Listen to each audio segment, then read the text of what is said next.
Chapter 4: The Darkening of Consciousness. Man is an uncompleted being. He lives in insecurity and uncertainty. These are inseparable, like the outside and the inside, for the insecurity of man's existence in the external world corresponds to the uncertainty of his inner experience. The condition results in anguish, and man's effort is directed to creating for himself the security of a perfect being. He would not be conscious of his imperfection, however, did he not bear within himself the image of perfection. This image is not present in the mind, but in the conscience, yet it makes him realize that the security he has created is an illusion. Anguish is a permanent component of his existence. This state of things would be insupportable were it not that man's conscience simultaneously reveals to him the living reality of a perfect opposite upon whom he is dependent and by whom, as he renders himself, he is born. God's living reality is therefore his sole power, which makes it possible for man to bear his anguish and eschew a false security. It does not make him a completed and perfected being, on the contrary, it is only when faced with it that he receives the full measure of his incompleteness and imperfection. As consequence, it is precisely then that he is the most exposed to the temptation to create for himself the comfort of security and certainty. The possibilities of doing so are many, but, as we all prove, they are temporary expedients. If, for instance, a man succeeds in isolating himself from the reality of age, illness and death, guilt and sin, or in stifling his conscience, and thus liberating himself from the inborn image of perfection, he can live for a certain time in security, but in the end reality breaks violently into the piece of a hell which he has made himself. Every person is repeatedly subjected to the temptation to anticipate security and assurance to which he is correlated, but which are not his. There is a rhythm in human life as man is pulled backwards and forwards between security and insecurity, knowledge and ignorance, until he learns to be modest in the sight of God or until death shatters his last refuge. This rhythm in the individual life is reflected in the life history of the body collective and the joint effort of the many to create for secure world of completed beings. So long as the collective body remains conscious of its godly opposite, so long, that is to say, as the shell of culture is dominated by religious feeling, it will place man in front of God. Therefore the course of history is also marked by the to and fro movement displayed in the individual life. When the separation of part of life from the whole by which man has achieved a deceptive security can no longer be maintained, parts which he has failed to take up and bring to realization meet him in the form of demonic powers, desirous of annihilating him. Individual men or collective bodies who are suddenly delivered over by judgment to the anguish of insecurity will usually be misled by the peace of their previous existence and endeavor to retain it. The individual who has hung his whole existence on another to this point of utter dependence is likely to seek death, or reach an extreme state of reserve if deprived of this person by sudden death. He will traverse a long path through intoxication and despair before being able to find a new way of life. With collective bodies and culture the process lasts the longer, but men and collective bodies will take extreme measures to defend their old existence before reaching acceptance and a willingness to resume in themselves the separate parts of the whole, and thus to transmute themselves. An external observer contemplating human beings in this phase of development will be continually amazed by man's incapacity for adaptation. As seen from the outside, only a comparatively small change is required to avoid being shattered and perhaps annihilated. The possibility and need of such transformation can easily be realized, yet man always chooses to defend his retreat to the very last cartridge, and expose himself to the danger of extinction rather than lay down his arms. If demoniac reserve in the individual is immense in such a situation, it is yet greater in the body collective. The individual will still be subject to constraint from his conscience, but the collective body has no conscience, which becomes accessible to it only through the individual. And, by the very conformation it accords to all its members, the collective body debars the individual from the voice of conscience, being always ready to assure him of its unreality. The individual stricken by conscience must therefore have the courage and strength to break in on the consciencelessness of the body collective and deny its right of confirmation. It is possible to do both these things only when a voice not his own thunders through the individual, and he knows himself to be called and chosen. The outstanding example is offered by the Jewish prophets. Man's obtuseness is astonishing only when one contemplates it from outside, it seems natural when one experiences it oneself. The voluntary renunciation of everything upon which life has been based, which transformation demands, is generally impossible as a sudden decision, since man cannot free himself from his present existence until he has recognized and worked upon its antecedents. He cannot obliterate the traces of his path. He can free himself from its continuing effect only by retracing his steps. But when he turns back he is already a different person. This is the paradox. He reaches it only through the torment of anguish. Consequently the interchange takes place with amazing slowness. Every fraction of a millimeter is gained by mighty effort and suffering, until the event which is theologically labeled rebirth occurs. The transformation of a collective body, which can happen only as the result of changes in its individual members, demands a period proportionate to its historic time scale. It requires great effort and causes severe pain. Such historic transformations are termed crises. Within the collective shell of culture there are, quite apart from innumerable individual crises, the minor social crises. The upper classes who appear secure and complete are displaced by the excluded and oppressed, who promptly fall into the same conceit and suffer the upheaval of the class next beneath them. Thus ever wider strata flow into the shell of culture, until it contains all the members of the body collective. Crises in which a dominant social stratum comes under judgment do not burst the shell of culture itself and they do not endanger the collective body as a whole.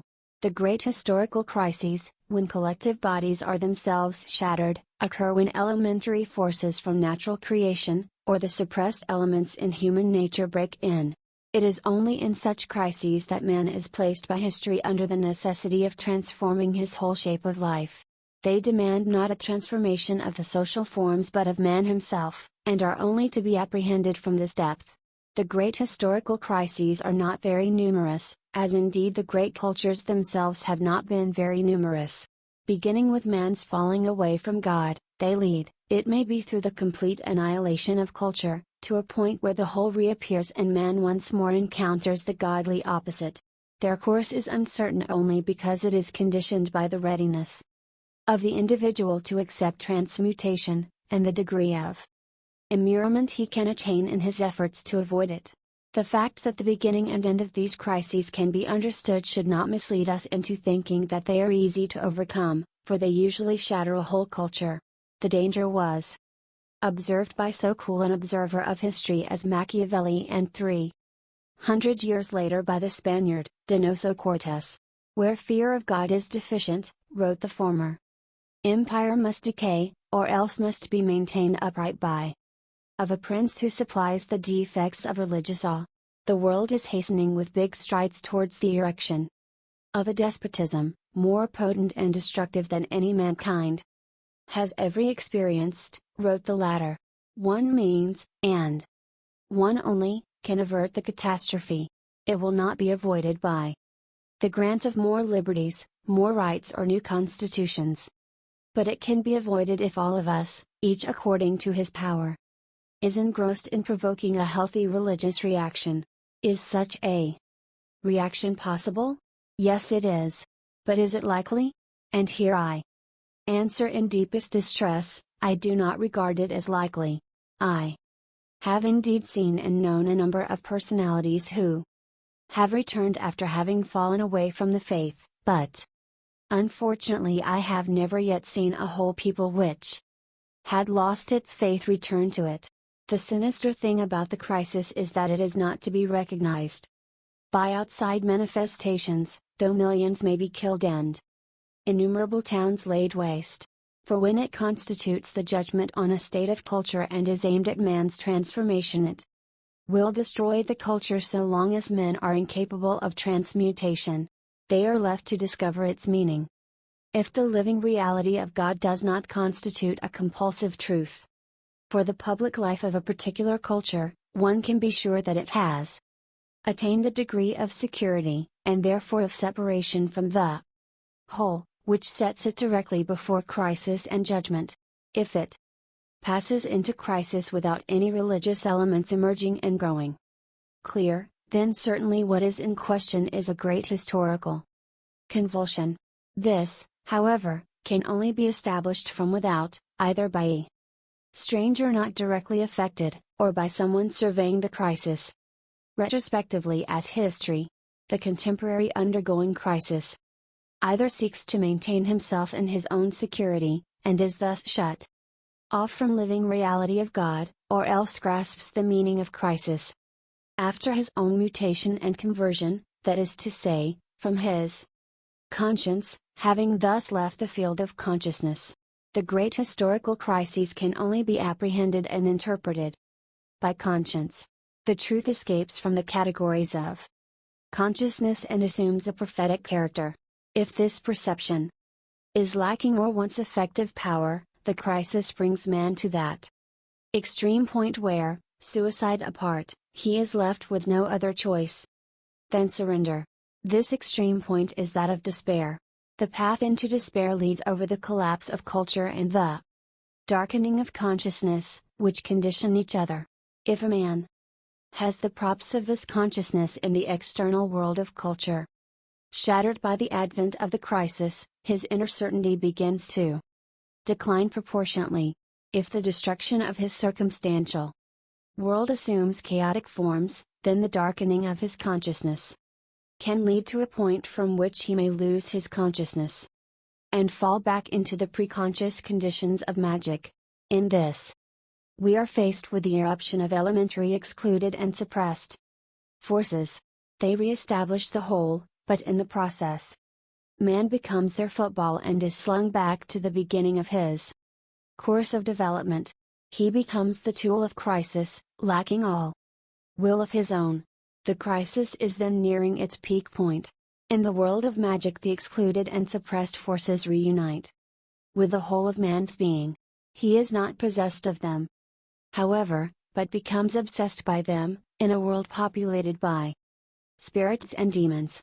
He is thus back at the beginning, experiencing its anguish and darkness, and must wrestle with the demons until he can free himself by finding again in his conscience the lost image of his perfection, which places him before the godly opposite. In this darkness the crisis comes to its end, either in transmutation, conversion, or in annihilation. 2. The external side of the crisis of the West and the world crisis associated with it has gone on increasing throughout the last 34 years. This fact can be visibly demonstrated. It can also be shown by means of statistics, which display a constantly rising curve for the values destroyed, including man himself.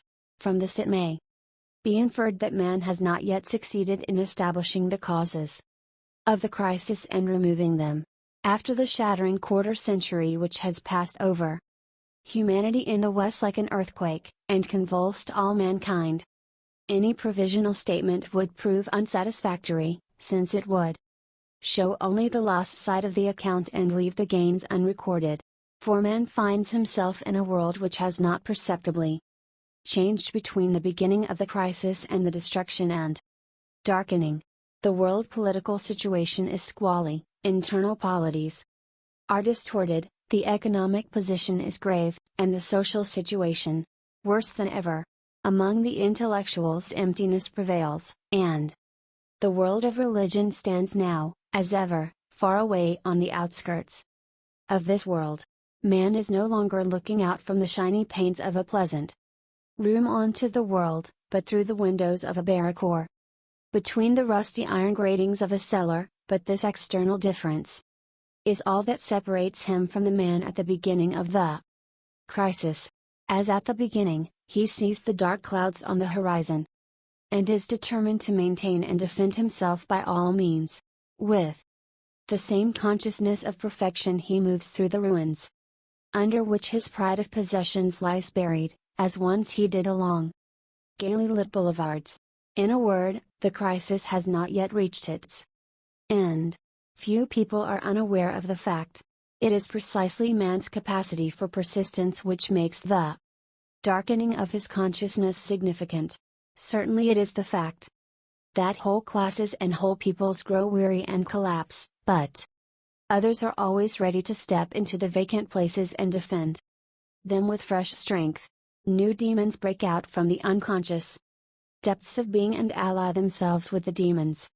Breaking in from the dark realm of natural creation, to heighten the crisis, and they are served by men to whom nothing inhuman is alien any longer. For a great historical crisis 34 years are mere nothing. It must be reckoned by centuries. Man no longer, as he did at the beginning, expects the imminent end of crisis and a return to the old security, but is prepared for it to last a long time with no return to normal. This is not the result of positive perception, however, but is rather a fatal surrender to an event which has become blind and mechanical. The means employed to master the event must be incorporated in one of the categories of consciousness, supported upon the mathematical experimental method by which natural science has attained its triumphs. The method assumes that what faces man is alien and dead, working like a machine with which neither God nor man can interfere. Man, too, is subject to the laws of mechanism. And insofar as he is not a conscious being, he is an automaton.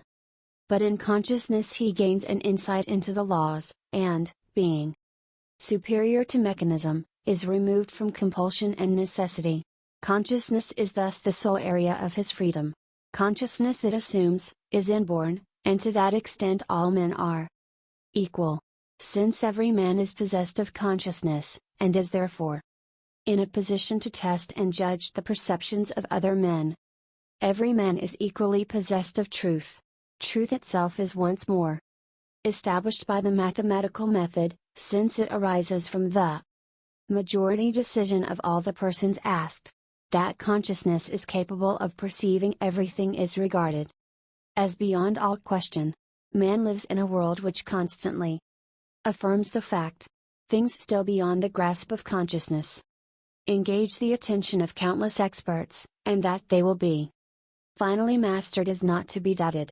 Nonetheless, some men are still living in primitive spheres of life, preconscious or subconscious.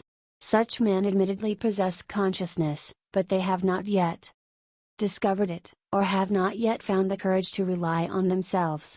They are still the captives of crazy dark imaginings born of man's creature anguish.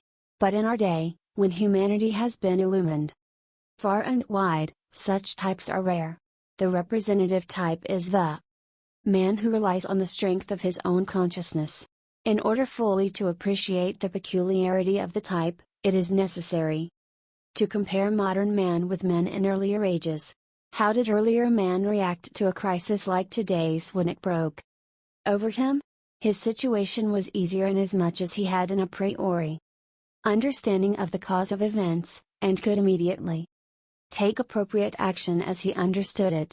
Every difficulty he regarded as a God-sent punishment for sin, to be met with cries of repent and atone, for the end of the world is at hand. This reaction, which we find most clearly in the utterances of the Old Testament prophets, characterizes all peoples throughout the thousands of years of human history. Atonement and fasts and sacrifices belong to man's heritage. Almost to our own day they have been the means whereby man hoped to meet the heavy blows of destiny. Destiny was but the sign that God's punitive hand lay heavy on tribe, clan, or person, and each individual felt involved in the guilt. Causality, therefore, presented no problem. It was settled in advance.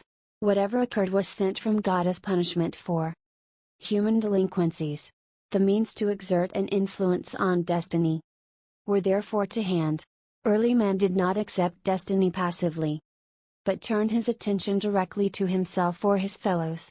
He had two tasks before him: to wash himself clean of his sins before the tribe, and to appease God. To do so he betook himself to repentance and atonement, and thus began to come to terms with himself. From the standpoint of early man it was absurd to try to avoid the blows of destiny, or assume an active defensive against them, for that would have meant revolting against God and trying to compete with Him. Blows were to be accepted as merited punishment, and in the midst of sufferings which were hard enough to bear, men began scourging and chastening themselves to appease God. and re-establish the proper order of the world brought into confusion. By their obstinacy, modern man has escaped from this point of view too lately not to feel a certain amount of resentment when it is advanced, which makes it difficult for him to judge objectively. He becomes impatient, bellicose, as though forced to defend his own conception of causality. And he cites evidence to show that the earlier conception was primitive and lacking in realism. After man's consciousness discovered the mechanism of the universe, and succeeded in compassing its laws to the extent that prophecies hundreds of years ahead became normal, God's stature as ruler and master of the universe became defective, for his weightiest attribute, that of freedom, was removed. He became bound to the mechanism like man, at most possessing a deeper insight into its laws. No longer can he dispatch a comet as a sign to men. Man knows perfectly well when the comet will appear, vanish, and reappear. And so the person of God, the ruler and master, leading as he does a disconnected existence on the outskirts of man's thought, is being more and more supplanted by neutral and secular concepts of the Almighty, Providence, the decree divine, and destiny, which leave it in open question whether God exists at all, and if so, in what form, though all such concepts are permeated with the idea of mechanism, God being the first principle. Hence man cannot conceive of any happening as being sent by God, that secularized it, which may be found on the far side of any event, is no longer playing an active part in world events. And so we lose the second link in the chain of causation uniting men's delinquencies to great troubles sent as warnings and punishments from God. Man, the first link, no longer has a guilty sense of responsibility as a cause of events through his sinfulness. He, too, vanishes as the responsible cause of events. Causality in earlier days moved in a closed cycle from man and his actions to God, and from God back again over the actions to man. Man was only capable of affecting the cycle by giving a deeper and more inward form to the relationship between himself and God, by importing a new factor into the cycle through the transformation of his own self. This closed cycle no longer exists today. Events have become independent, whether of God or man. But if both poles, between whom events vibrate, are lacking, if neither man is recognized as a first original cause nor God as judge over nature and history, who, then, is the cause of an event, and of what nature is modern man's conception of causality? On the analogy of the cosmic clockwork, with its eternal immutable laws, every event, possessed of independence both of God and man, has the quality of a law unto itself, has become autonomous, existing in its own right, and neither God nor man can intervene. On that basis man would be delivered over helpless to events, the victim of powers that thrust him blindly hither and thither. Robbed of former causality, he would be ground between the millstones of autonomous happenings taking place in accordance with their own laws. This is not the case, for man bases his existence on the power of his consciousness. Human consciousness possesses an insight into the flow of events and perceives their necessity. Through such perception man becomes sure of the event and can anticipate it. That is to say, man remains still bound to necessity, but his consciousness rises to liberty above it. Consciousness which enables man to meet and rise superior to whatever happens sets him in the position previously held by God. One can therefore formulate the essential difference between the former conception of causality and that of today as follows: God's place has been taken by human consciousness.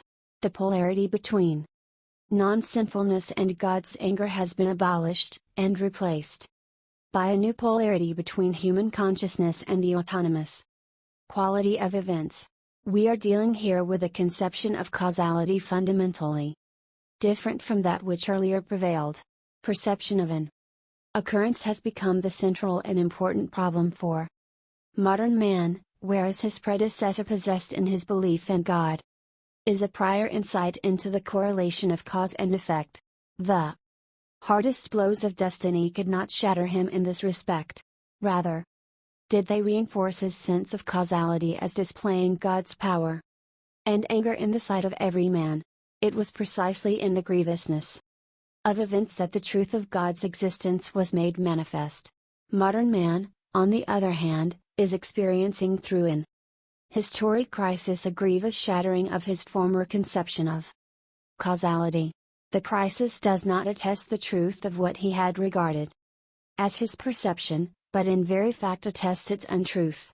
Within the framework of his former conception, a crisis was out of the question. It would have had to be foretold and prevented in good time. Destiny bursting in upon him proves that his calculations were marred by error. He is confused by events, and uncertain of the means he should use to master them. He knows only that his destiny depends upon his consciousness discovering the correlation between cause and effect and showing him a way out of the crisis. The impulse to direct attack increases the more grievously the event weighs upon him. Every occurrence seems to contain a persona challenge to action, but his consciousness cannot yet tell him where he is to get busy and what he is to do. Thus man is reduced to a painful state of inner schism. His desire for action cannot be discharged immediately, as was the case when he turned straight to repentance, but is dammed up within him, waiting more and more impatiently for signs to be given by consciousness. But consciousness, the central holdfast in his existence, has to prove its value for the first time in a crisis which has displayed the full scope of his problems, and it is on the defensive, beset with secret doubts about itself and its values. A historical crisis did not lead man in earlier times to a crisis about God, which would have convulsed his whole metaphysical existence. But the consciousness of being in the middle of a crisis produces in the man of today a crisis of consciousness, which does convulse his metaphysical existence. He is deprived of his only handhold and of his metaphysical foundation, and meets a menace not only of a material and a moral kind, but one which strikes against him intellectually, and thus forces him into a crisis of belief. Faced with an historic crisis, therefore, modern man is in a far graver situation than man of old. The crisis bears more heavily, more mercilessly upon him, without his being in any position to apperceive its causes or to put into immediate effect the desire which wells up in him of taking appropriate action. If we attribute any real influence upon the course of the crisis to the atonement, fasts, and sacrifices by which men in bygone ages sought to master events, and within the framework of the earlier point of view we have to do so, then we must say also that men in the past could exert a quicker, more direct, and immediate effect upon events than modern Ra, who, instead of looking for the causes of events in himself, in the obstinacy of his will and the sinfulness of his being, seeks them in the events themselves, which break in upon him, alien and autonomous. And hereby the character of events has changed fundamentally. Previously they had no reality in themselves, but were an instrument of God for governing man. If the cycle is broken and God and man separated, the event itself is no longer an allegory, but thrusts straight and hard directly onto man, and puts him under real and brutal duress, anguish and fear, hope and expectation, and prayers for pity and forgiveness. These atavisms may break forth from the souls of primitive men, but they dash senselessly upon the necessity and autonomous nature of the event. The event has become unapproachable by speech. In his dire need, man might relapse into the earlier causality and long to call upon God. It would be hopeless, however, for even were God existent, far on the outskirts of the universe, modern man concedes him no power to brush through the laws of our world order and to influence the event. It is precisely the grievousness of the event which becomes a proof of the powerlessness of God. Here have been not a few men in the last decades whose belief in God has been shattered by the hardness of their experiences. Many a man came back from the World War saying, if there really were a God, he would not have let this thing happen, therefore he is powerless and does not exist, but if in fact he did exist and had let this thing happen, then I would renounce him and have no further dealings with him.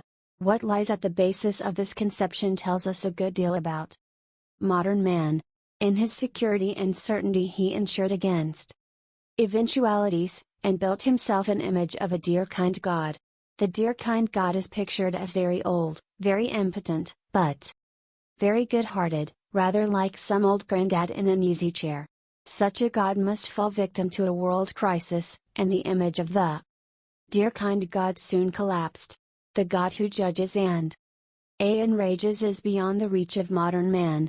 He locks himself off against every convulsion which threatens to overwhelm him, and tries to keep a cool head and remain apart and wide awake and neutral, believing that to be indispensable for the perception of events.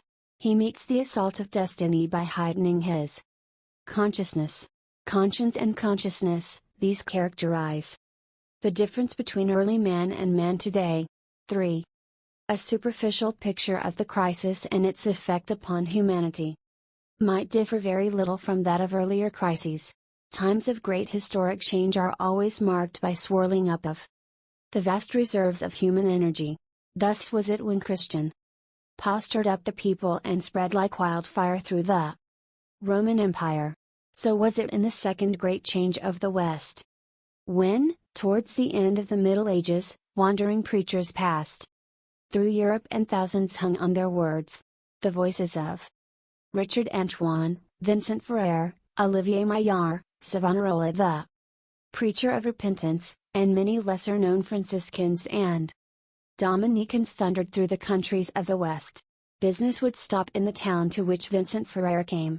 Seldom was it that he did not make his hearers weep, and if he was talking of the Last Judgment and the penalties of hell, or of our Lord's sufferings, he, like his hearers, burst into loud weeping, and had to be silent for quite a while until the weeping had quieted down.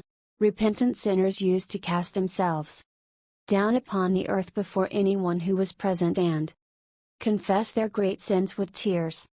When in 1485 the famous preacher Olivier Maillard delivered the Lenten sermons at Orleans, so many people clambered up on the roofs of the houses that the slate fitters put in a bill for 64 days' work on repairs. The popular preacher, Brother Richard, preached in Paris in 1429 for 10 days on end. He talked from crack of dawn till 10 or 11 in the forenoon. On the Place des Innocents, when he was finally leaving Paris, the people believed that he would preach again on the Sunday at Saint Denis, in great crowds, described by the bourgeois de Paris as at least 6,000 each. The people sallied forth from the town on the Saturday night to be sure of a good place. In the morning, after passing all night in the open Huizinga, the autumn of the Middle Ages, München, 1920. This swirling up of reserve human forces is as strong today as it was then. Everywhere people are breaking through the private enclosure of home, family, and profession, and packed together to listen to the word. Anyone seeing only the outer picture, and hearing the sound of the words without getting their meaning, would perceive no difference between earlier times and today. Yet there is an essential and important difference. The word used to strike the hearer direct, and expose his guilt and delinquency. Preachers and monks acted like flails, drawing back from nothing, least of all from their audiences. They did not talk of the crisis, but the crisis itself spoke direct through them to man, which is to say that behind them stood the authority of God. What a pitiless and utterly dauntless gravity there is in the words of the old prophets who stood with only God's support against the whole people, king and commoner, rich and poor, and called upon them to come to the reckoning. Today man traces his suffering to the fact that consciousness has not yet grasped the causes of the crisis and their interconnections. And it is only this illumination which he expects from the Word.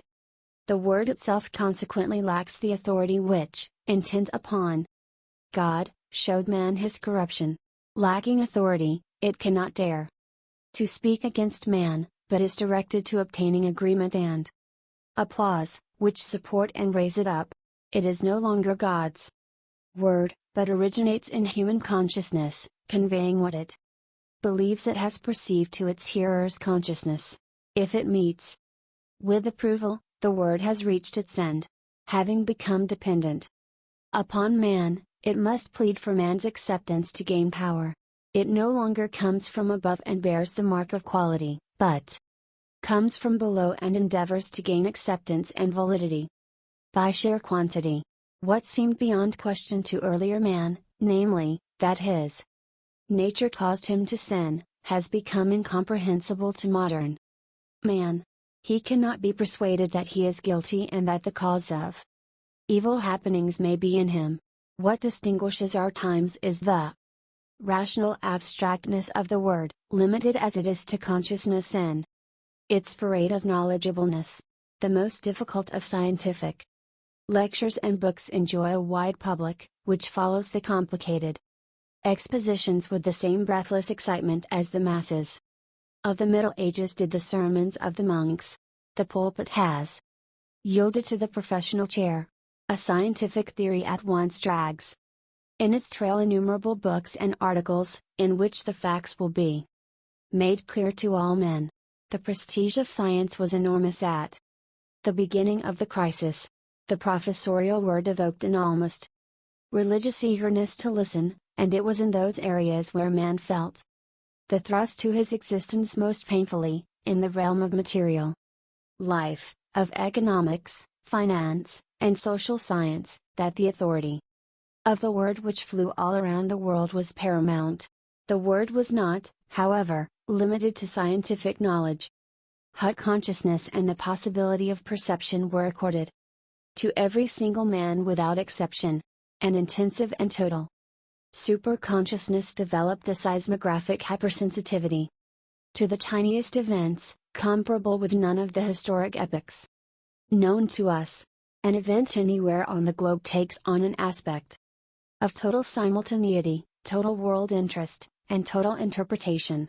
The conquest of space and time has led to news not merely agitating the minds of a small intellectual stratum, but forcing itself upon the notice of every single person, and the current attitude to world affairs drives the individual to interpretation. The humblest peasant in Norway almost simultaneously knows and feels an occurrence in Central China. No longer does he know of it as something finite and historically past, but he lives through every nuance of it. A crop failure in Canada is just as important to the Norwegian peasant as a sheep infection in Australia.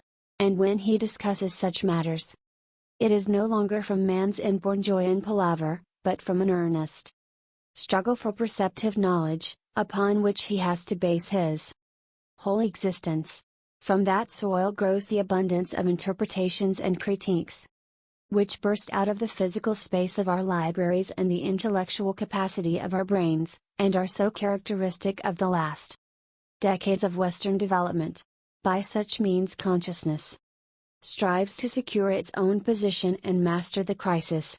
Lack of an inner sense of guilt finds its complement in the hardness with which modern man regards himself and his fellows. In earliest days it would have been taken as satanic in origin. Yet it develops logically from basing the whole of existence upon consciousness. For consciousness must be fenced off from the body and from what used to be termed the soul, the urges, passions, and instincts. The whole scale of feeling, of believing, loving, and hoping. Consciousness must be kept clear of the emotional life, which might otherwise interfere with clear, unbiased thinking, bringing logic into confusion, and darkening perception. Man today is hard. Hard first and foremost against himself. Hard that one is often tempted to class him as pathological. Manifests an astonishing insensitivity to pain, both bodily, spiritual, to which he deliberately makes himself unreceptive. Long training, Western man has raised his consciousness to a lonely height, and created for his conscious ego such a measure of independence that he can face all the rest of his bodily and spiritual existence as coolly and matter-of-factly as he can the events of the external world. Being now at home in his consciousness alone, he has made himself a stranger to himself. He suffers, for instance, from hunger and thirst, in the corporeal realm, and in the spiritual realm experiences joy and grief, desire and pain. But from the viewpoint of his conscious ego he can look neutral and unmoved objectively, as is said today, upon himself as a hungry and thirsty, a happy and wretched object, as on to a perfect stranger. Ernst Jünger points to this faculty of modern man in respect of pain. With increasing power of objectivization, that is, with the heightening of consciousness, the measure of pain which can be borne increases. It almost seems as though man were possessed of an urge to create a kind of space in which pain can be regarded as an illusion. The flesh, disciplined with such painful care by the will, evokes somewhence the conception that it has grown quite indifferent to injury. The fact that we are today in a position to contemplate death far more coolly, is to no small extent explicable by the fact that we are no longer so at home in our own bodies as we used to be. 1.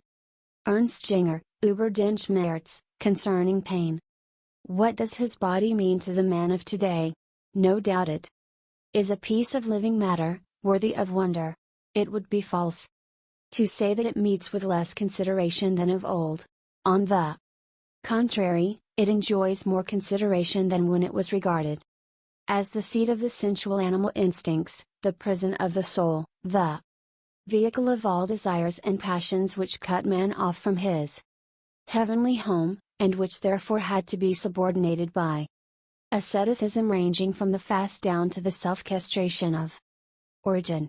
But modern man regards it as something alien which he can mold in accordance with his will. He starves, if he desires to become thin, with a discipline not less rigorous than that of the ancient ascetic. He employs instruments and acids to adapt his body to his ideal. He is not afraid of surgical intervention, modeling the living flesh as the sculptor does dead stone or clay. Bodily culture in every sense is highly developed.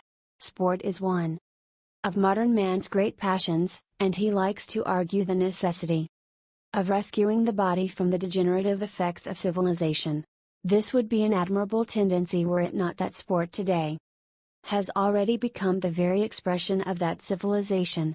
The speed with which a man can run or swim, the height he can jump, or the length of time he can keep his body at a given task, these are the ends for which the body is martyred, through a pitiless training, which differs little from monkish chastisements.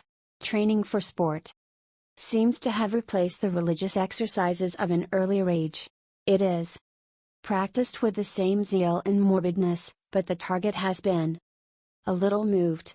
Whereas the monk desired to draw closer to God and to perfect himself, the sportsman yearns to knock the fraction of a second or of a centimeter off the record.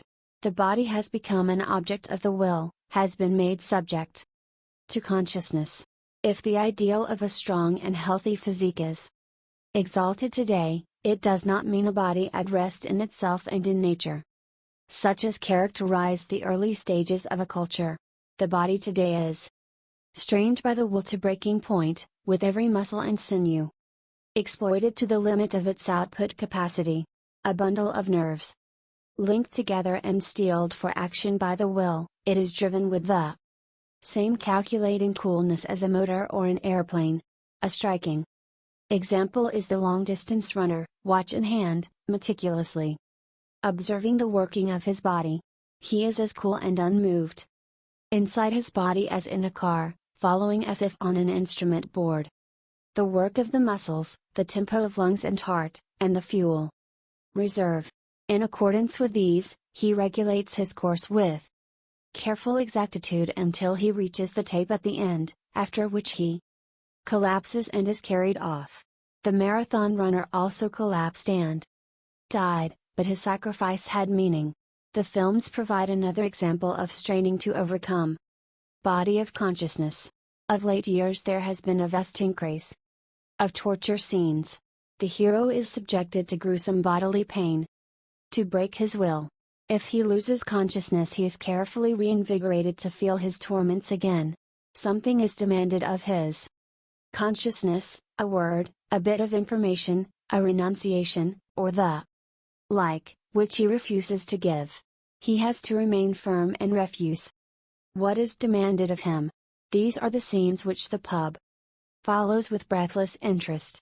One misses the implication of this satanic phenomenon, ascribing it to sadistic perversion.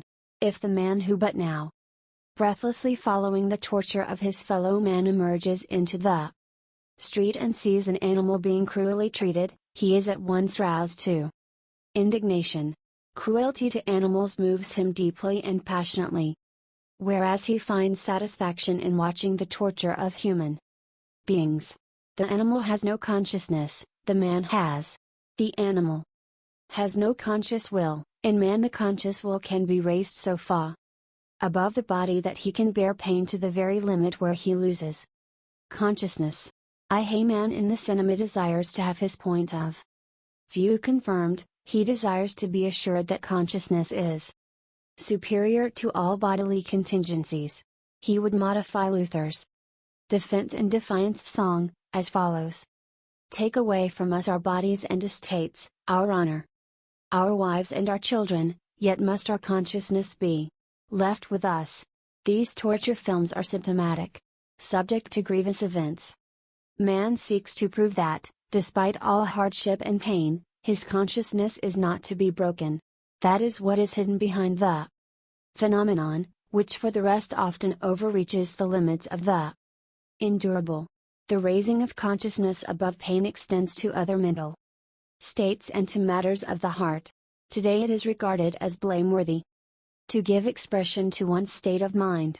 There is an unwritten, but generally accepted law that one must keep face, remain disciplined, reserved, and impenetrable. Mankind's greatest emotions are bridged over, and even young persons learn in early years to shackle their enthusiasm. Shakespeare's great passions become remote to them. The robbers or the Prince of Hamburg are nearer to their ideals. Stoical calmness, impenetrable reserve, and ironical skepticism are the concepts which mark young faces almost like frozen grimaces, until they become second nature. The young man knows how to conduct himself towards love and death long before he meets either of them. His consciousness has fashioned itself a compulsive form lifted from the films, radio, or literature. It is nothing but an artificial mask, but constantly controlled and mastered by his consciousness. It gives an illusion of real life. If first-hand experience and feeling intrude, there is little he can do with them, for they explode the closed forms created by his conscious will, thereby casting him back to a stage of unconscious being he thought to have overcome long ago. Let us consider in this respect one of man's basic feelings. Love is a primeval experience very liable to convulse him and bring him to a state of enthusiasm. On the basis of consciousness, however, he encounters it in a mood of superiority.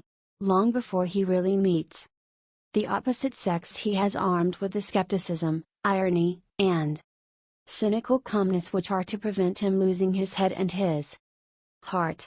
He is not always successful in that. In many instances the experience proves stronger and breaks down emotional reserves. But it does look as though the number of those who maintain their superiority is on the increase. The lack of excitement in the relationship between the sexes points that way.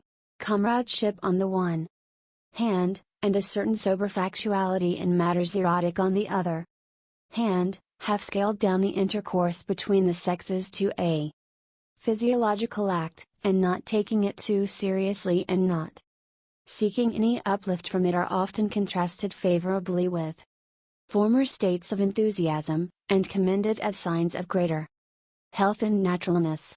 Unfortunately, the naturalness is a kind of that the assistant directors find no other expedients than the oriental. Cold consciousness aloof from body and soul alike. The tension between the sexes has been lost.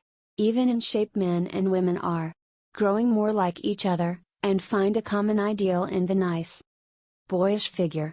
Confusion in erotic love is shown in the growth of homosexualism. Now a serious problem in the West. The causes of the phenomenon are manifold, but not least among them is the fear lest heterosexual passion endangers and perhaps destroys the forms created by consciousness. It is the essence of love to melt and transform man. Every real meeting between man and woman leads to destruction, a rebirth. The person who lives out of his inner self has no need to fear this transformation. But anyone who lives only from consciousness encounters danger. His ego is overburdened or left behind, and is sharply opposed to what he represents. The abyss between external appearance and internal being has grown so gigantic that I can no longer be spanned. There are men who remain infantile, but assume an appearance exceeding their physical age. Inwardly, they are perhaps 14 or 15 years old, whereas they are actually in their 30th year, and represent the life mold of a ma of 50.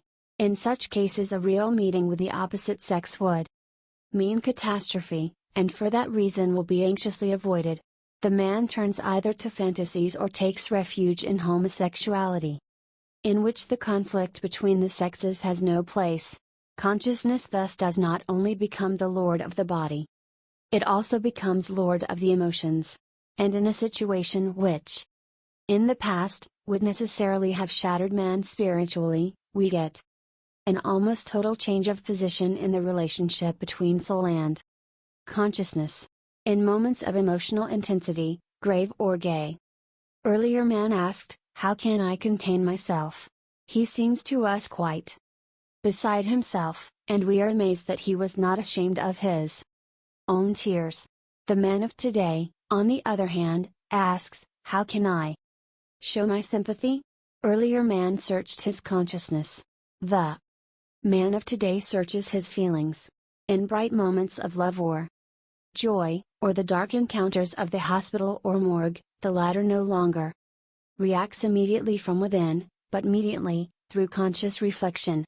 His emotions are determined by his consciousness, played as an actor plays his role, while the man keeps an attentive eye upon himself. The man does not, of course, acknowledge to himself or others his peculiar way of behaving. He would be angrily on the defensive against any such suggestion. But anyone capable of being quite honest with himself will be able to remember the following situation, and keep it to himself. Once upon a time love, or death, stood before him. They emerged from the twilight kingdom of his dreams, where he imagined he had great reserves of feeling, and came before him as a present reality. He gazed into their faces, and was oppressed and astonished at remaining cold. Now that is love, he told himself, and that is death, and listened intently for the echo in himself. But echo there was none. There was a little pause, as when an actor fails to catch his cue. He knows the pause is out of place. Then he lays hold of one of the many chromolithographs and strips of old film which lie about in the chamber of his consciousness, and begins to adapt himself, using the more suitable examples for the purpose. But disillusionment remains. For a dizzy moment of perception he knew himself to be quite void. Not only is love on the high road to becoming a farce, death, too, is losing its significance. There are two ways of taking the sting from death. One is to overcome it by conviction that it is a bridge to fuller life. The other is to devalue all that death can destroy. The triviality of death in the midst of so much emptiness is shown by our burial rites, at which people appear utterly unreal. A man in the pulpit, who has never seen the dead man before, far less known him, declaims sorrowfully with the resonant voice of an actor. Earnest fellows dressed in black make convulsive efforts to think up something moving in order to get at least a dampness into their eyes. Organ, fiddle, and shall endeavor to aid them in this task. And at some point in the proceedings the dead man vanishes into the earth, or into the technical interment of the crematorium. It is all terribly grotesque. The split between the consciousness and the soul creates an astonishing insensitiveness, so that people move about secure and unconcerned through experiences which would have broken their ancestors. If in earlier days millions had been killed, and millions left without bread and work, stricken by famine, a wave of repentance and generosity would have risen. Men would have leapt to each other's assistance, a stream of love would have poured forth. Such is not the case today. Millions dead and millions unemployed are only a proof that consciousness has not grasped the causality of events. They admittedly compel men to accord limited and provisional help, but only half-heartedly. Men are preoccupied in mastering the situation and excluding any possibility of its repetition in the future. The belief of an earlier age, that misfortune is evidence of human error and God's directive intervention, might have led to the corollary that the intervening to help would be opposing God's punitive purpose. But man did not feel himself an isolated unit, but always a part of the community, inside the clan, the tribe, and finally all humanity as descended from Adam, and burdened as a community with sin. His fellow man's guilt was also his own, the misfortune of his neighbor was his misfortune, and the ensuing punishment his too. There was a communal guilt and a communal responsibility of mankind before God. The opposing view actually developed in the West as the sense of deep linkage between man and man faded out, and made way for the consciousness of individual detachment and isolation. Our modern times no longer posited man as a member of a community, but as individual directly before God. Calvinism fostered a religiously based human type, but one caged off from other men, one which certainly continued as heretofore to count fortune and misfortune as reward and punishment by God, but on an individual basis. One's own good fortune came to be regarded as the outward sign of divine favor and election, and a fellow creature's misfortune as proof of his depravity and guilt. The opposite idea persisted down to the end of the last century in Russia, where even the criminal was regarded as victim of the general sinfulness of the human species, whose guilt was to be shared by all. The criminal here became the unfortunate, whereas according to Calvinistic concepts the unfortunate man easily becomes the criminal. Man of today judges the misfortune of his fellows in a different manner.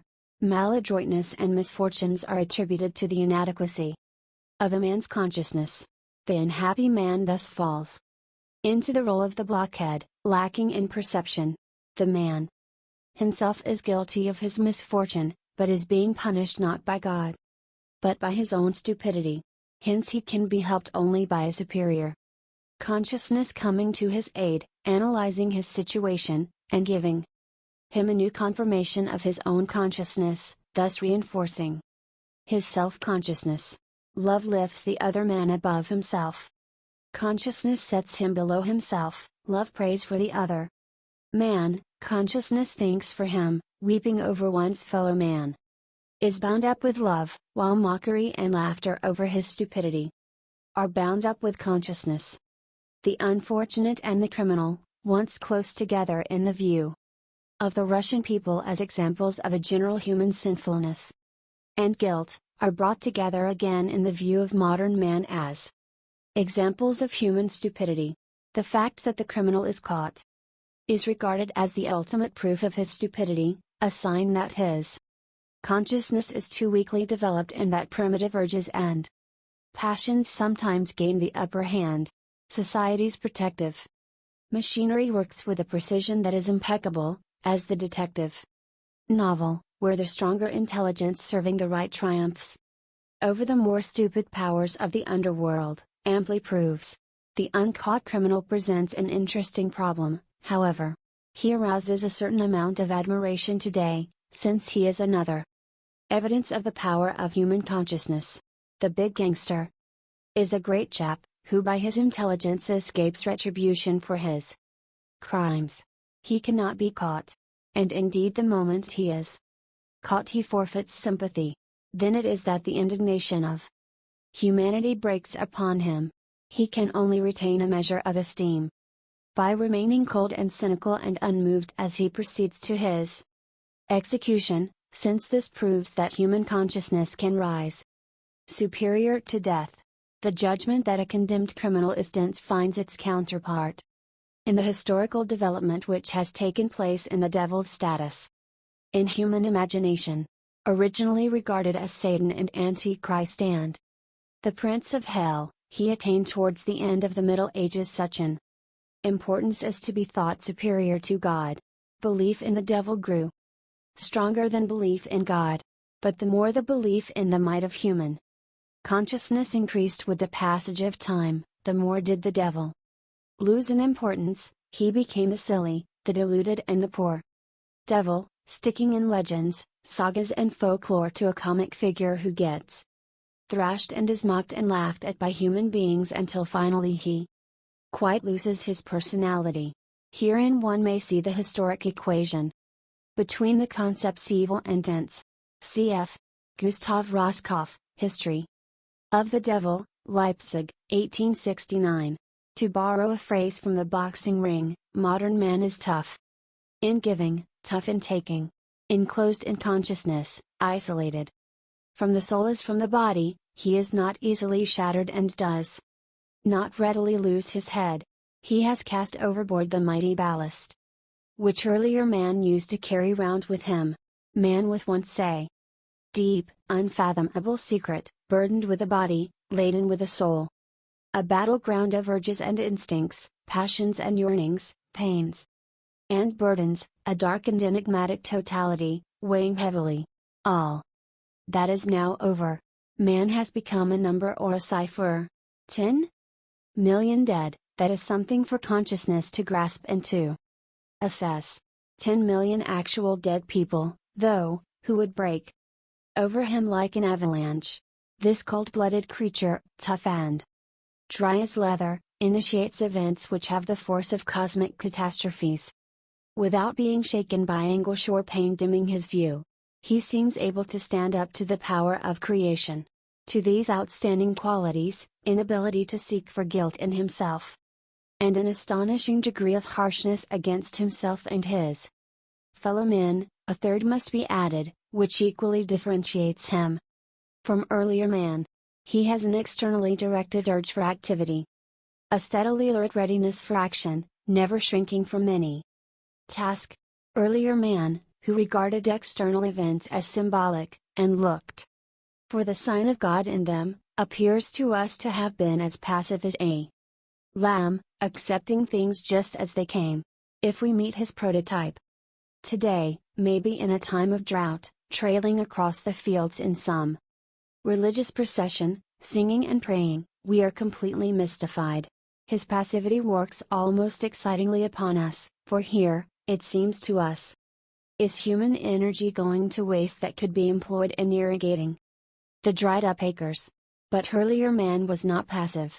His urge to action chose another direction, because his outlook on causality was completely different. He turned himself against himself and thrust onwards because he believed he could influence external events only by an inner change. In an historical crisis he did not try to reform the institutions and organization of the outside world, but subjected his personal life to a searching transformation. It was not a question of improving the forms of the external world, but of men themselves having to become better.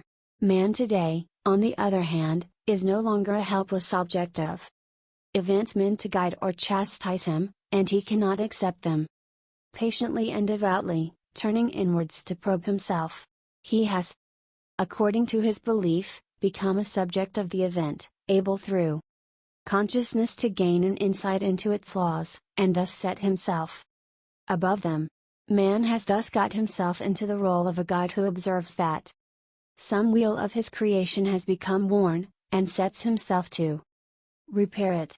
The conviction that he is capable and has been called to overcome all difficulties, and that they can be removed by himself, and by none other, has become an unshakable part of the modern man's creed, while the outwards directed urge to activity of earlier man was blocked by a crisis, since it turned inwards and sought to change human foundations. The urge for activity in modern man grows during a crisis into the demonic and obsessed, seeking to change external foundations. This change of direction creates in times of crisis millions of energies massed together and thrusting outwards, eager for action. And brand new problems arise. Facing a catastrophic event in the past, men easily neglected their work and occupied themselves with the salvation of their souls. There was often insufficient labor for carrying out the tasks of the community. Fields were not tilled. Houses fell into ruin, and the functionaries slept. With the end of the world imminent, who could be so crazy as to busy himself with duties no longer possessed of a purpose, collecting treasures which merely made it harder for the rich man to get into heaven, taking tasks probably valueless on the morrow? Men laid down their work, left house and farm, and traipsed about the countryside, singing or scourging themselves, to get ready for the day of judgment. But today, when men's energies turn outwards seeking objects to which to devote themselves, so many skilled hands are thrust out that there is a lack of sufficient tasks with which to occupy them. The statesman of the past who had to steer humanity through a crisis was anxious about finding enough people to go on working.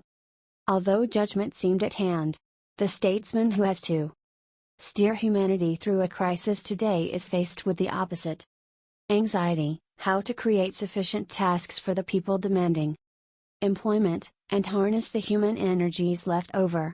The statesman's anxiety to create jobs is complementary to people's anxiety to get jobs. It is not a material anxiety alone, but metaphysical. A man excluded of old from participation in religious exercises felt lost and robbed of his inner security. A man excluded today from active participation in the work of solving the crisis feels the same, for he is gripped by the idea that all which menaces him can be overcome only by increasing his own output. This belief penetrates so deeply that domestic sorrows are parried by increased zeal in work. An unfortunate love affair or a bereavement is no longer accepted submissively, but met with demonically increased activity, a rage for work, which cannot change the hard facts, whatever it does to numb the pain. How much stronger will the passion be when supported by the expectation of remedying the trouble? The man whose energies are not fully utilized will feel that the crisis has not really been properly grappled with, and if from inactivity his energy turns inwards, he will become morbid, insulted, charged with explosive resentment. Earlier man, with his sense of guilt, expected to influence the crisis by internal change, whereas modern man hopes to improve his situation by the increased zeal with which he transforms the world outside. No longer does the subject face him in the form of God, beating him as object with the hammer of occurrence on the anvil of humanity. He himself now wields the hammer, and seeks to weld the disjointed outer world together again. In time of crisis, the externally directed urge towards activity on the part of modern man produces at top speed forms and institutions and organizations, ever and again destroying and recreating them unwearyingly. As in a kaleidoscope, the circumstantial world is transformed into new variations. Within the modern historical epoch, this phenomenon keeps recurring. Macaulay has given a vivid description of the process in his account of the English crisis, the 17th century. In the course of a few years, men had seen the ecclesiastical and civil polity of their country repeatedly changed. They had seen an Episcopal church persecuting Puritans, a Puritan church persecuting Episcopalians, and an Episcopal church had Puritans again. They had seen hereditary monarchy abolished and restored. They had seen the Long Parliament thrice supreme in the state and thrice dissolved amidst the curses and laughter of millions. They had seen a new dynasty rapidly rising to the height of power and glory, and then on a sudden hurled down from the chair of state without a struggle. They had seen a new representative system devised, tried, and abandoned. They had seen a new House of Lords created and scattered. They had seen great masses of property violently transferred from cavaliers to roundheads, and from roundheads back to cavaliers. De Maistre draws a similar picture of the French crisis in the 18th century. He calculates that the three national assemblies from 1789 to 1795 passed 15,479 laws in the course of 57 months, and drew a pessimistic conclusion. This structure of laws is a gigantic work of staggering appearance. But astonishment changes to pity when one contemplates the nullity of these laws. All one sees is children building up with enormous effort a house of cards. The number of laws and decrees and new forms and institutions being brought into being during the present crisis cannot be estimated nor ignored. Yet during this chaotic reshaping of the world, man remains relatively unchanged. New forms and laws make their impact only upon his consciousness, which examines them in order to obey them or get round them. They do not, however, reach into the depths of his being or make contact with his conscience. Quite the contrary. Thus there are three essential qualities which specially characterize man today: an inability to look for blame in himself, an amazing degree of toughness towards himself and his fellows, and a gigantically increased urge for activity, ever on the lookout for new tasks and objectives. All three qualities arise from his attitude towards the universe as a whole. In an historical crisis he is therefore in a far more dangerous situation than his predecessors.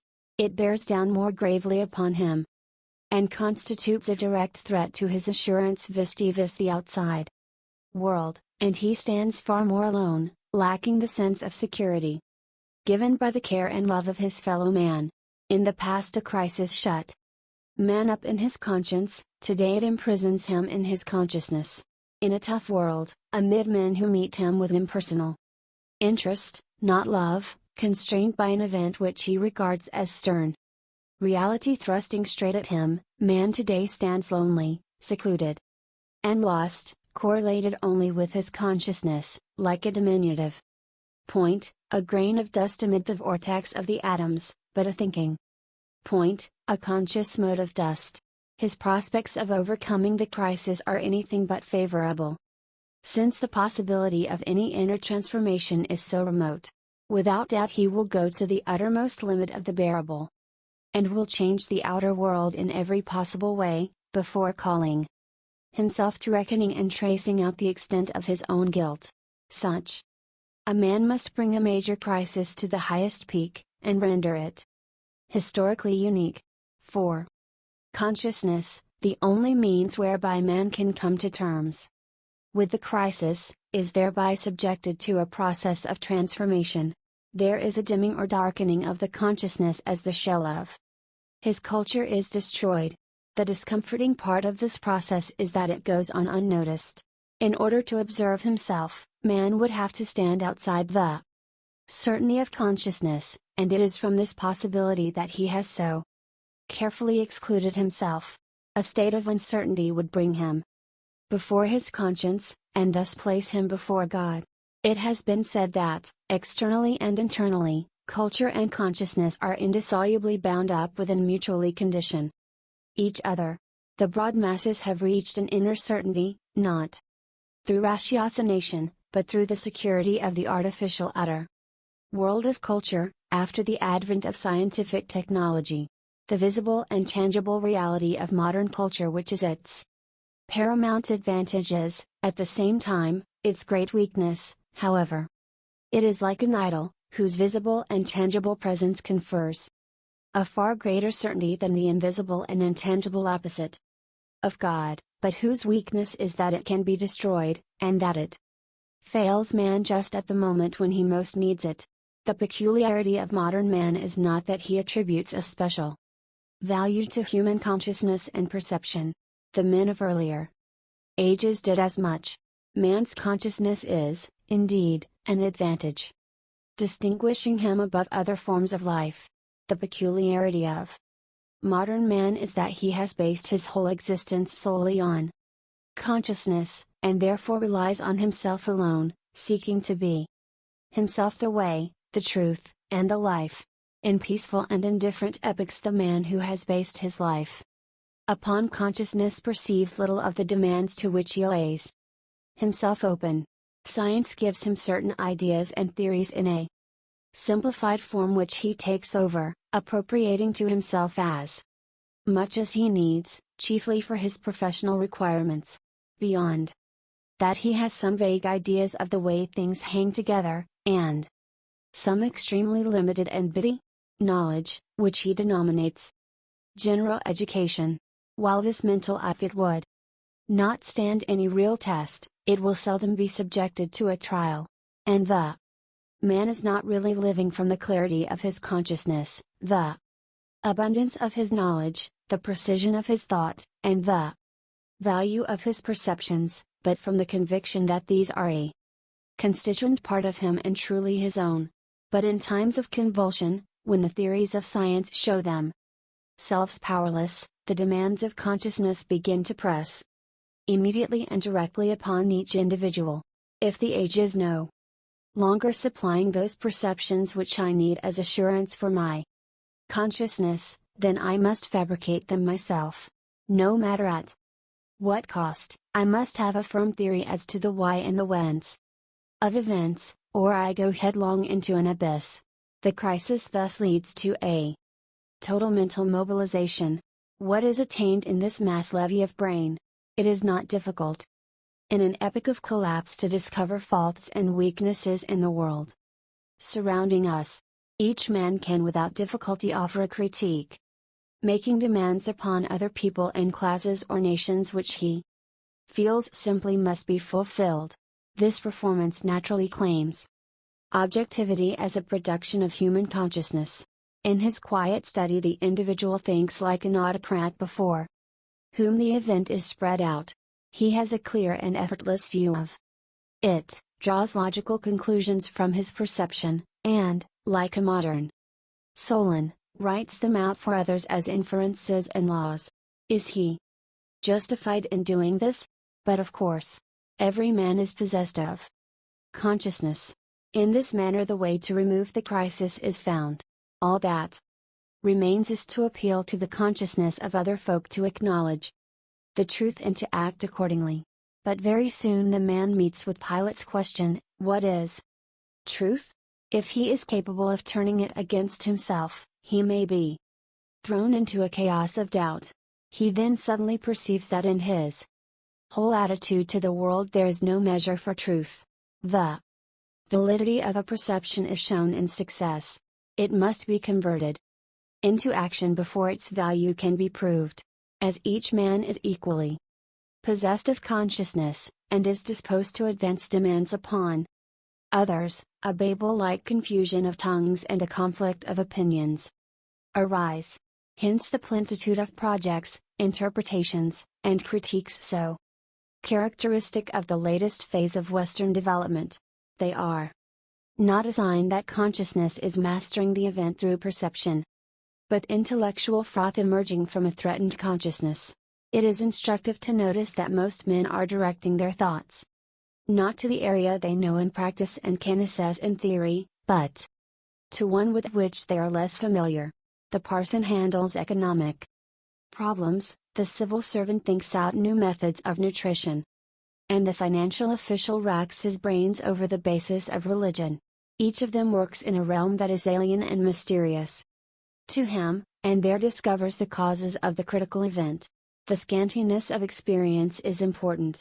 If the parson came to grips with religion, the civil servant with the state, and the commercial secretary with commerce, they would be constrained by the problems arising from their daily function, compelled to overhaul the foundations and methods of their own profession, and for once to raise themselves to the level of consciousness, they would encounter problems which in due course would bring them to grips with themselves. The individual loses himself in areas of reality lying on the far side of his consciousness, hitherto unknown to him, partly because he attributes peculiar significance to the unknown, and partly because he intuitively perceives that he will not there keep meeting himself. Here originates many of those plans which overflow the West, from projects for a new religion to a planned revolution in diet and clothing. It is but a step farther along this road to those twilight realms, beyond the limits of scientific thought, astrology, and magic, and the secret methods and esoteric cults which come to us from the East, which are frequently employed to increase the powers of consciousness by means of appropriate exercises. Yoga and Buddhistic concentration are as beloved as the mystique and exercises of Ignatius of Loyola. The course pursued as the degeneration of consciousness develops is always the same. The need is felt for a central idea to which consciousness can be grappled, and in the general divine significance of which it can believe that this idea has nothing to do with perception, but corresponds to the invocational formula of magic, matters little in view of the fact that it is man's conscious will which has launched the idea. I owe that extent the autocracy of consciousness, however circuitously, has been preserved. This idol, discovered by man's consciousness, and therefore subject to it, is a gracious God, who makes his adepts secure without imposing any hard demands upon them, and they become his representatives to others. B. The adept therefore rests in the security of mysterious knowledge, which separates and distinguishes him, while his urge for action and his will to power are satisfied, since he is able to make demands upon other men.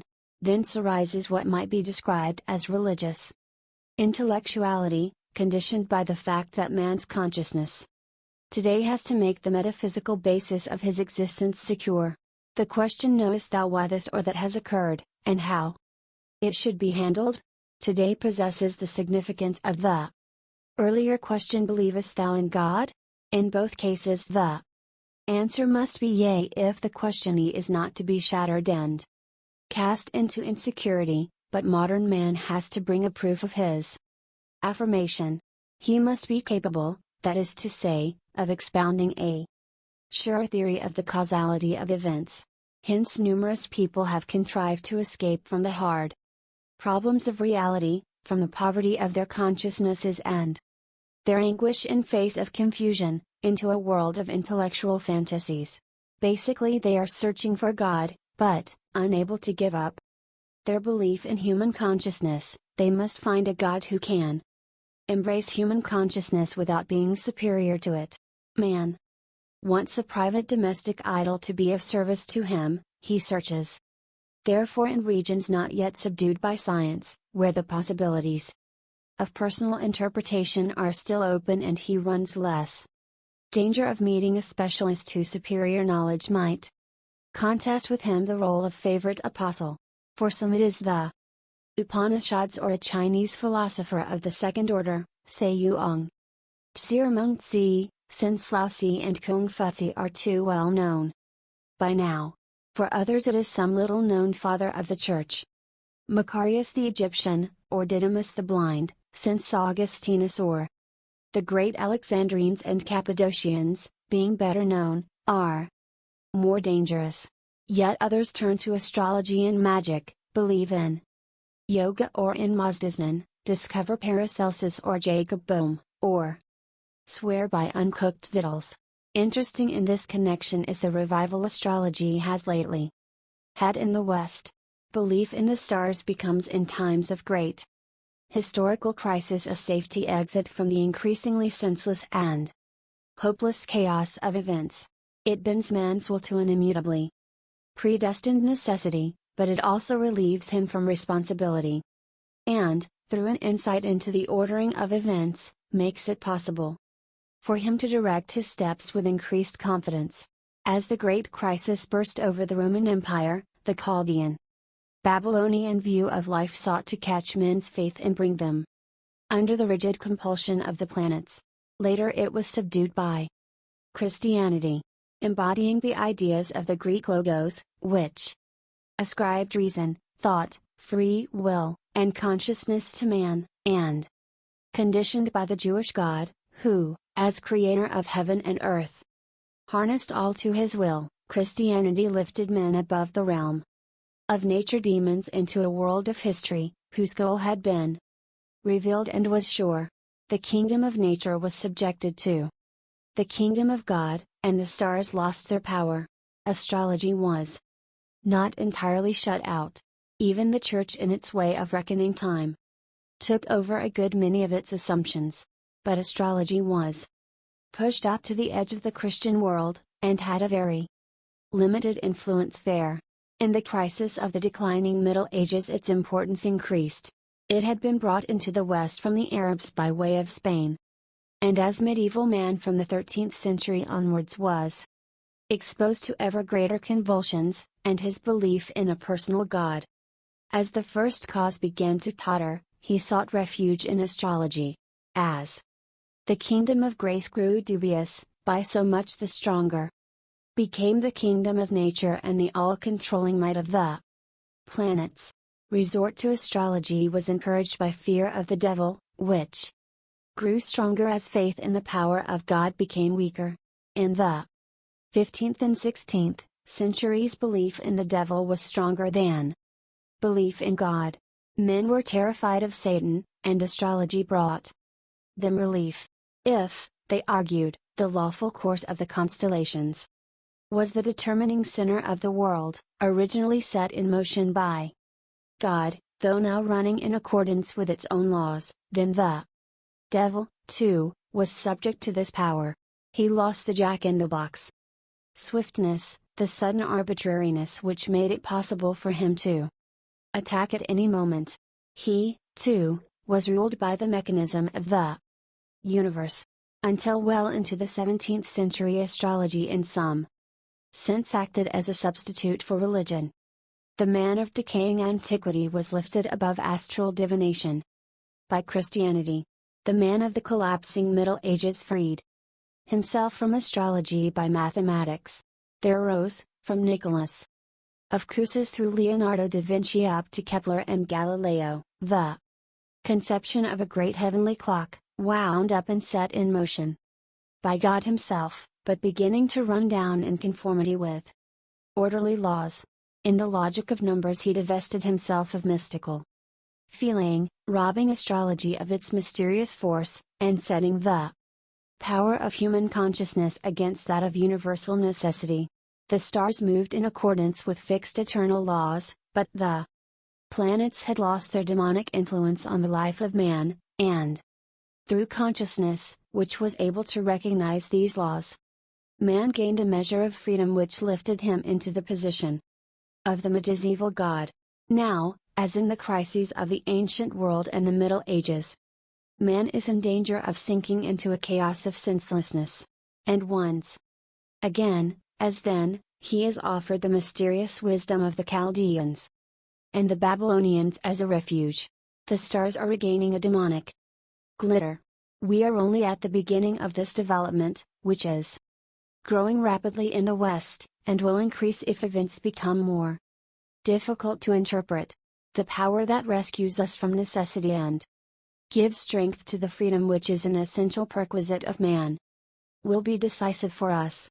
In all these endeavors of consciousness, it is no longer a question of genuine perception, but of finding the means to fulfill man's inner needs.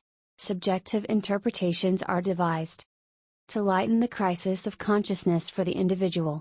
Each man has to explain the crisis for himself at least, and to create an image of the correlation of cause and effect. He thus takes on the role of the secret sage or the misunderstood prophet.